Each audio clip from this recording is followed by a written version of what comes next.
Hello guys, मेरा नाम पवनेश है। आज आपके साथ मैं अपनी एसएससी जीडी की जीके स्टडी शेयर करूंगी। मैंने कौन कौन से टॉपिक पे ज़्यादा ध्यान दिया था मेरे एसएससी जीडी 2023 में, यानी जो 24 की जो भी रिजल्ट खुला था उसमें।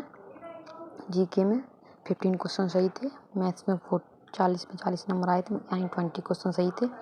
हिंदी में 19 और रीजनिंग में 19। एक क्वेश्चन पे गलत टिक लग गया था ना, वो भी सही हो जाते।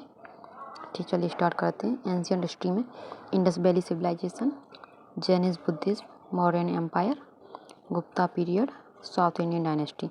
जो टॉपिक मैं आपको बता रही हूँ वो आपको अच्छे से पढ़ने और उनके नोट्स बनाने ब्रीफ में, फिर उनको बार बार रिवाइज करना है और उनकी वेबसाइट वगैरह पे क्विज वगैरह लगा लेंगे तो अच्छे से वो टॉपिक्स आपके फिंगर टिप्स पे हो जाएंगे। मीडिएवल हिस्ट्री में दिल्ली सल्तनत, मुग़ल एम्पायर, इसमें से मीडिएवल हिस्ट्री में से दिल्ली सल्तनत, मुग़ल एम्पायर से ज़्यादा क्वेश्चन पूछे जाते हैं, तो आपको मीडिएवल हिस्ट्री में ये दोनों टॉपिक्स करने हैं। जैसे मैंने आपको भी आगे बताया, मेरा रीजनिंग में और हिंदी में एक क्वेश्चन पर गलत टिक लग गया था, तो आप एग्ज़ाम देने जाएँ तो अच्छे से करें वहाँ पे, क्योंकि जल्दबाजी में क्वेश्चन तो हम अच्छे से सॉल्व करते हैं, सही क्वेश्चन सॉल्व करते हैं, पर वहाँ पे जल्दबाजी में गलत टिक लगा देते हैं, तो आप लोग इस चीज़ का ध्यान रखें, ठीक है। मॉडर्न हिस्ट्री में arrival of Europeans, east India company, governor generals, viceroy, revolt of 1857, Gandhian era, Indian national Congress, important acts and socio religious reform. ये टॉपिक्स आपको करने हैं, ठीक है। मॉडर्न हिस्ट्री में हिस्ट्री के जो टॉपिक आपको बताएं, मॉडर्न, एंशिएंट, मिडिएवल, ये आपको करने हैं। इन टॉपिक्स को अच्छे से देखना है, क्योंकि पढ़ने के तो बहुत कुछ है, बहुत सारी बैटल्स हैं, उनके बारे में पूछा जाता है, बट जो मैंने बताए हैं टॉपिक्स, आपको उनको अच्छे से करना है। वैसे जीके को बोलने की हैबिट सबकी होती है, ये नहीं कि हर किसी को याद रहता है, थोड़ा बहुत ही याद रहता है मेन में, तो इसलिए कुछ टॉपिक्स ऐसे होने चाहिए जिससे हम भूलें नहीं और बार रिवाइज करते रहें, क्योंकि पढ़ने को तो बहुत ज़्यादा है, खासकर हिस्ट्री में। पॉलिटी में constitutional development, parts and schedule of constitution, जो भाग हैं संविधान के और अनुसूचियाँ हैं, आपको उनको अच्छे से कर लेना है, क्योंकि अनुसूचियाँ और भाग से क्वेश्चन पूछा जाता है। कुछ इम्पोर्टेंट भाग हैं, उनको हमेशा पूछा जाता है। आर्टिकल ऑफ कॉन्स्टिट्यूशन, आर्टिकल्स को अच्छे से करना है, जो इम्पोर्टेंट टॉपिक सर्च करने हैं और उनको आर्टिकल को अच्छे से करना है। Amendment, parliament, Lok Sabha, Rajya Sabha, president, PM and cabinet, इनसे रिलेटेड जो अनुच्छेद होते हैं उनको करना है।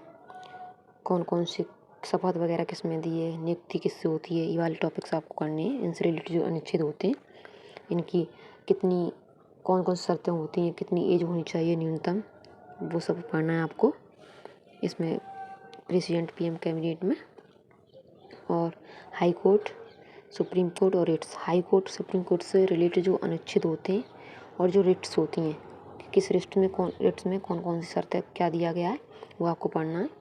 State executive and legislature, constitutional and non constitutional bodies, कौन सी संवैधानिक संस्थाएं, इनमें से क्वेश्चन आ जाता है। 4 ऑप्शन दिए होते हैं कि बताना पड़ेगा कि कौन सी संवैधानिक संस्था है, कौन सी नहीं है, तो आपको ये अच्छे से करनी है। Constitutional and non constitutional bodies, okay. चलिए आगे बात करते हैं। मेरा खुद का एक्सपीरियंस है, मैंने मेरे 80 में से 73 क्वेश्चन सही थे। जीएस में मेरे 15 क्वेश्चन सही थे। 2 क्वेश्चन मेरे अच्छे से अगर उन्हें करती तो हो जाते, तो मेरे 17 क्वेश्चन होते, बट मैंने इतना लाइटली लिया था एसएससी जीडी एग्ज़ाम को, क्योंकि मेरा मन नहीं था, हाइट वगैरह का थोड़ा इशू था, इसलिए। साइंस में सेल स्ट्रक्चर का क्लासिफिकेशन, विटामिन्स, प्रोटीन्स, डिसीज से हमेशा क्वेश्चन आता है कि कौन सी डिसीज किससे होती है, कौन सी विटामिन्स के नेम आते हैं, उनके केमिकल नेम आते हैं, किसका नेम क्या है, तो आपको अच्छे से करने विटामिन्स। मेटल नॉन मेटल्स आ जाता है। Acid, base and salt, periodic table, chemistry in everyday life, ठीक है।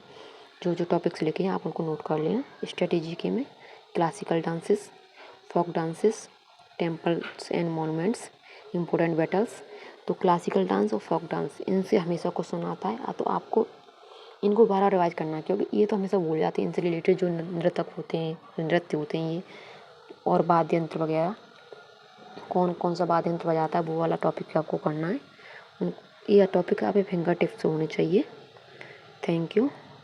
Subscribe channel. बाय।